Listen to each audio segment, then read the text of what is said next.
Hi, my sweet friends, and welcome back to Crochet Every Day with Judy. We're continuing reading today from Swiss Family Robinson, and we're starting with Chapter 44, Excursion into the Savanna, Two Horsemen, the Ostrich Hunt, the Nest, the Land Turtles. Excuse me. We began our march at daylight, and after having journeyed on for about 2 hours, I gave the signal for a halt, as about gunshot from the defile which separated the two countries appeared to me to be a favorable spot for our encampment. It was situated on an elevated point that commanded a far extended prospect, and was defended on one side by a thick pine forest. Fritz wanted me, before quitting the place, to leave as a mark of our passage a fortress after the manner of the Kamchatkans, which is simply composed of some boards, elevated by stones at each corner, to a height sufficient to keep out all savage animals. Before commencing this work, we made an investigation of the forest round about, but we discovered nothing but 2 margays, or wild cats, who fled into the forest before we could level a gun at them. The rest of the morning was devoted to the fortification of our encampment. We then dined, but the heat was so powerful that we were obliged to postpone our excursion into the savannah until the morrow.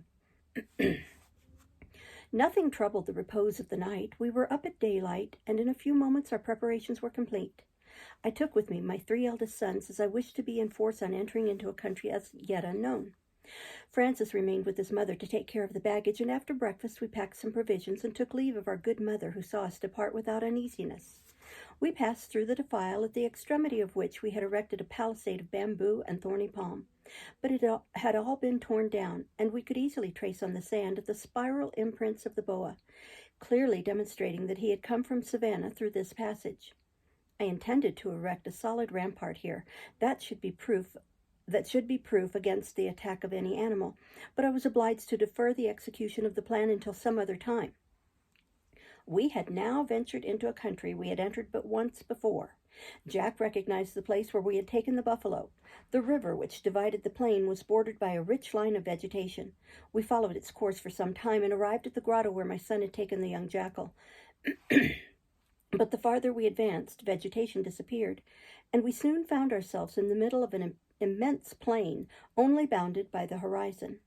The sun beat right down on our heads. The sand burned our feet. In one word, it was a desert without a single tree, a desert of sand, the only green things being a few withered geraniums and some sort of grass that contrasted strangely with the aridity of the soil. On crossing the river, we had filled our gourds with fresh water, but the sun had heated it so that we could not drink it, and we were obliged to throw it away. After 2 hours of painful journeying, we arrived at the foot of a hill that we had perceived afar off.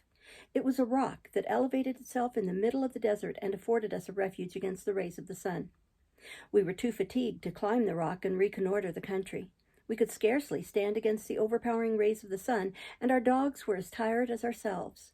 We were isolated in the middle of the desert and could see the river in the distance like a silver thread winding through its green banks. It was like the Nile, beheld from a mountain under the burning sun of Nubia. We had scarcely been seated 5 minutes when Master Nips, who had accompanied us, suddenly disappeared over the rock, having probably scented some brother monkeys in the neighborhood. Our dogs also and the jackal deserted us, but we were too tired to call them back. I brought out some morsels of sugar cane and distributed them among the boys, for our thirst was terrible. This refreshment restored our appetites, and some rounds of roast peccary furnished us with an excellent repast. Suddenly Fritz, whose excellent sight was always making discoveries, cried out, "What do I see?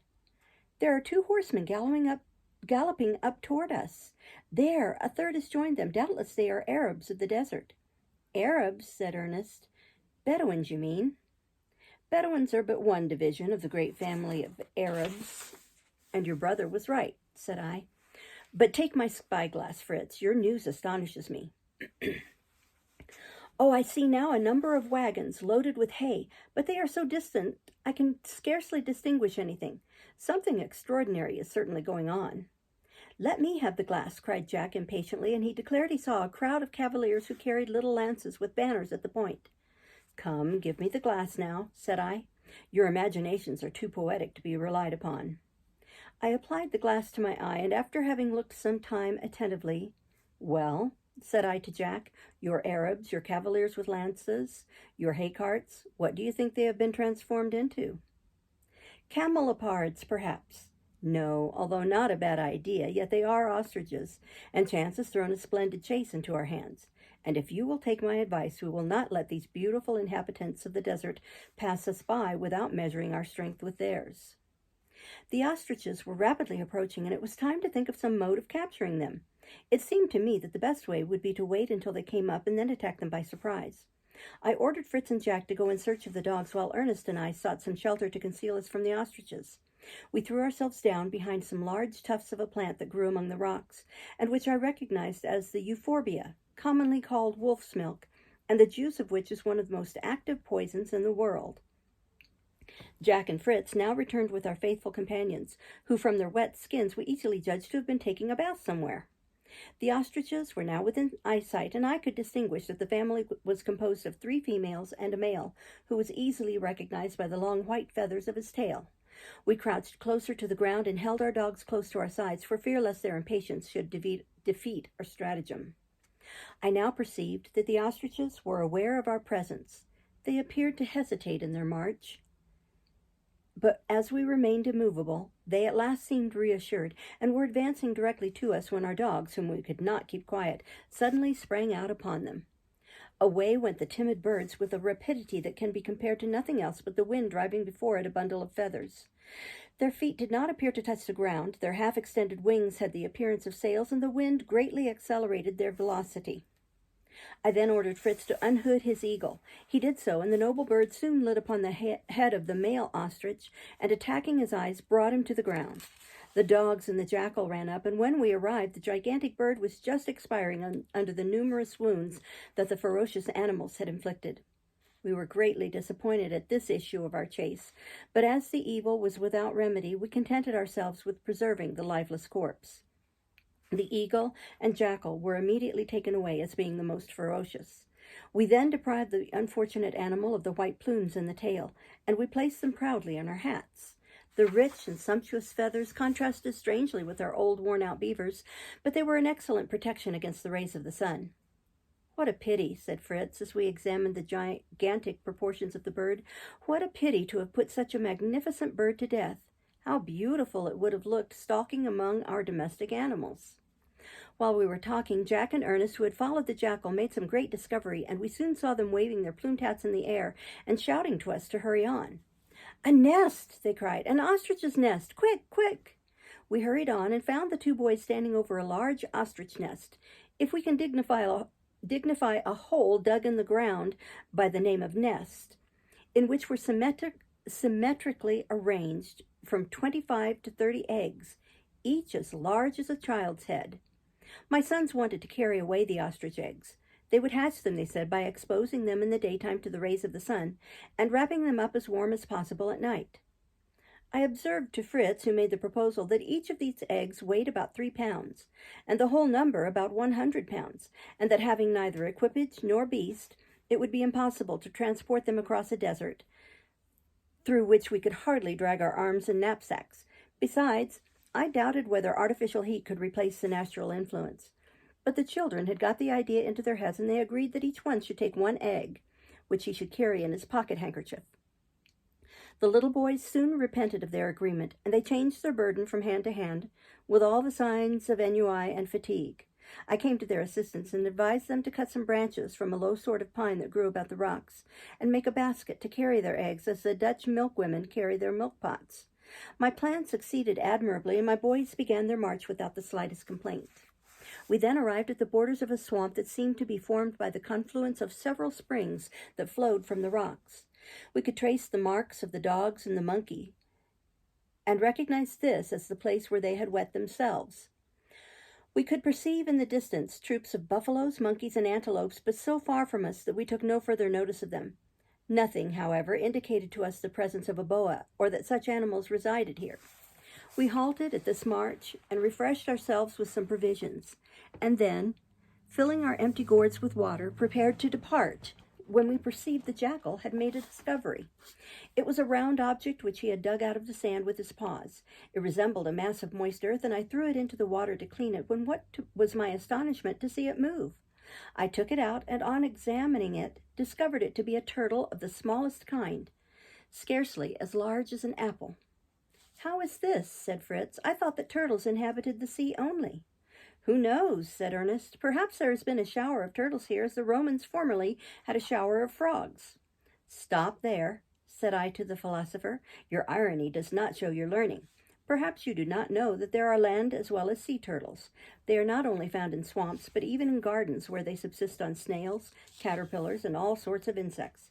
"Well, then," replied Ernest, "let us carry some home to Mamma. She would like them to put in her garden. We will also put one in our cabinet of natural history." Chapter 45. Bears, Bears, Narrow Escape, The Combat, Discovery of Porcelain Earth. We quitted the borders of the swamp, but instead of directing our steps through the desert, we followed a little stream of water that led us to the rock where we had reposed on our first excursion into the Savanna. It was a delicious route in comparison with our painful journey of the morning. We found trees, grass. In short, it was a little oasis in the desert, and we named it Green Valley. We were yet distant about half an hour's journey from the Jackal's grotto. Jack and Fritz had stopped a moment to adjust their burdens, and I also stopped with them while Ernest marched forward, followed by Phoebe. "The philosopher is in a hurry to get home," said Jack, laughing. "He runs that he may be rested first." But scarcely had the fellow finished his sentence when we heard a cry of distress. It was the voice of Ernest, followed by two terrible howls mingled with the barking of the dog. A moment after, Ernest reappeared. He was running at full speed, his face deadly pale, and he cried out in a voice stifled with fear, "Bears! Bears! They are following me!" And the poor boy fell into my arms more dead than alive. I had not time to reassure him, and I felt myself seized with a sudden shiver as an enormous bear appeared, immediately followed by a second. "Courage, children," was all I could say. I seized my gun and prepared to receive the enemy. Fritz did the same, and with a courage and coolness far above his years, he took his place by my side. Jack also took his gun, but remained in the rear, while Ernest, who had no arms, for in his fright he had let his gun fall, took to his heels and ran away. But our dogs were already at the attack, and they had commenced to measure themselves with their terrible adversaries. We fired together, and although our shots did not bring down the enemy, they nevertheless told well. One of the bears had a jaw broken, the other a shoulder fractured. But the combat was not yet finished. They were only partially disabled. Our faithful servants did prodigies of valor. They fought most desperately, rolling in the dust with their enemies while their blood poured in streams on the sand. We would have fired again, but we were afraid that we should kill the dogs, it being impossible during the changing contest to take any aim.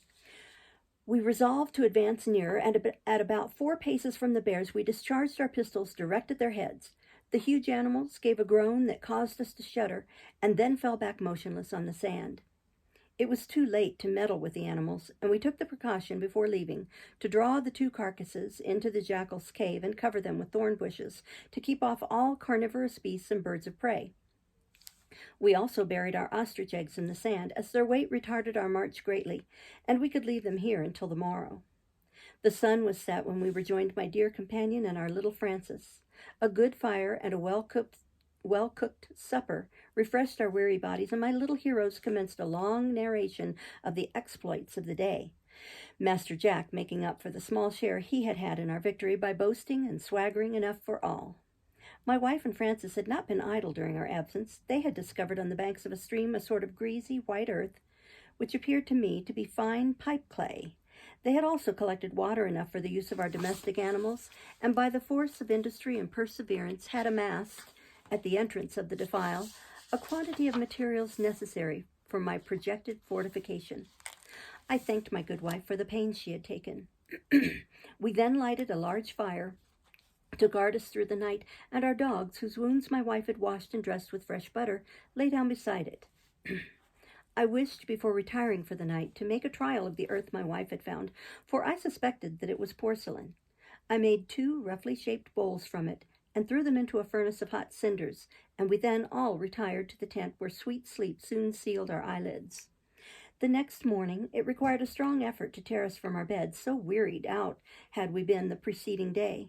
I found my 2 bowls hardened by the heat. They were, as I supposed, porcelain, rather coarse-grained, but well enough for our purposes. We breakfasted in haste. The beasts were harnessed to the cart, and after a pleasant little ride we arrived safe and sound at the Cavern of the Bears. Chapter 46. Preparation of the bear's flesh. Cups out of ostrich eggs. Angora rabbits and antelopes. We devoted a whole day to the preparation of the bear's flesh. After having skinned them with the utmost care and precaution, I cut off the hams and then divided the rest of the meat into long strips about an inch in thickness, and we exposed the whole to a good current of smoke as the ancient buccaneers used to do. The grease was collected in bamboo canes and carefully preserved, for besides its use in the kitchen, my wife said it was excellent on bread in lieu of butter. We had about 100 pounds of fat, together with that which the peccaries had afforded us a few days before. We abandoned the carcasses to our dogs, and they, aided by the birds of prey, soon picked the bones so clean that there remained nothing but 2 perfectly white dry skeletons, which we carried home with us for our museum. As for the skins, they were carefully washed with salt water and rubbed with sand and ashes, and although our talents in the art of currying were poor enough, we rendered the skins sufficiently soft for all purposes. Our labors had been too peaceful for the restless, turbulent character of my boys. I could see that they were tired and fretful, and I thought that the best plan would be to diversify our work with some amusement. I proposed to them to make an excursion alone in the desert. My proposition, as one may suppose, was joyfully received, and the perspective of an unchecked course rallied the flagging spirits of my little companions. Ernest refused to accompany them, preferring to stay at home with us. On the other hand, Francis was so eager to accompany his brothers that I at last permitted him to go. My wife and I resumed our domestic labors, and Ernest, tranquilly seated on the sand, occupied himself in making cups from ostrich eggs, for we had discovered by putting our eggs into hot water that the principle of life was exhausted. Ernest had read of a plan somewhere to separate the eggs by surrounding them with a string steeped in strong vinegar. The action of the acid on the lime contained in the shell forms a circular line, which gradually eats through. But the lining membrane of the egg was so hard that it was necessary to cut it with a knife. It had all the elasticity of parchment. We soon quitted this occupation to undertake another. While examining a small cavern which we had discovered near the tent, I found several minerals, among others, a piece of amianth, known as being incombustible, and also a superb block of talc as transparent as glass, and which I resolved to fashion into window panes. Ernest aided me as much as he was able, and we soon detached a splendid piece about 2 feet in length and the same in thickness. My wife, who received everything that could recall Europe to her mind with pleasure, was overjoyed at our new discovery, especially when I informed her that this mineral could be divided into leaves no thicker than paper. We had been thus occupied the best part of the day, and as evening approached we gathered around our hearth, where our good housewife was cooking 2 bear paws, which had been well soaked in brine, and the smell of which, as it escaped from the pot, promised us a delicious supper. And we sat down to while away the time in conversation until our huntsmen returned. We did not wait long, for the galloping of their steeds was soon heard, and in another moment they were at our sides. Jack and Francis each carried a little kid on his back, with the feet tied together, and the game bag of Fritz appeared to me to be pretty full. "A fine chase, Papa," cried Jack. "Storm carried me through the desert like a flash of lightning. Fritz has 2 magnificent Angora rabbits in his pouch, and also a complacent cuckoo, who led us to one of the finest hives I have ever seen. We shall be able to get plenty of honey." "Jack has not told all," said Fritz. "We have taken a whole troop of antelopes prisoners, and have driven them into our domains, where we can hunt them and tame them just when we please." Turning toward Jack, whose face seemed very much swollen, I said, "What is the matter with your cheeks? Have your adventures been dangerous in any way?" Fritz interrupted his answer and began the following narration. "After quitting you, we took the direction of the valley, and finding a narrow place where 2 or 3 trees had fallen down, we took advantage of this natural bridge and crossed to the other side of the river. We rode on some time without perceiving anything, our coursers going at full speed, and the sun not being high enough to be unpleasant. At last we discovered, in the distance, 2 herds of small animals, of what kind we could not distinguish, but I thought they were either antelopes or gazelles. Our first care was to call our dogs together and keep them close by our sides, as we knew the animals were more afraid of them than of us. I then divided my forces. I gave Francis the line of the river as his position. Jack occupied the middle, while I, mounted on the Angora, sustained the right wing and endeavored to drive the animals to the center. We effected this movement, and one of the herds passed the river as quietly as if the act had been voluntary. The other herd did not seem to perceive us until we were close to them, when suddenly they raised themselves from the grass where they had been lying, and stretching out their long necks and little heads, surmounted by short, pointed ears, set off at full speed, and now our chase commenced. We urged our coursers onward, and giving our dogs their liberty, we soon forced the entire troop over the river and drove them into the defile which separated us from the savannah. After we had secured them in our dominions, the next thing was to keep them there. Several plans were proposed, but at last the following was chosen. We stretched a long cord from one side of the defile to the other and fastened to it every light thing we could find, the continual motion of which frightened the animals away whenever they approached it.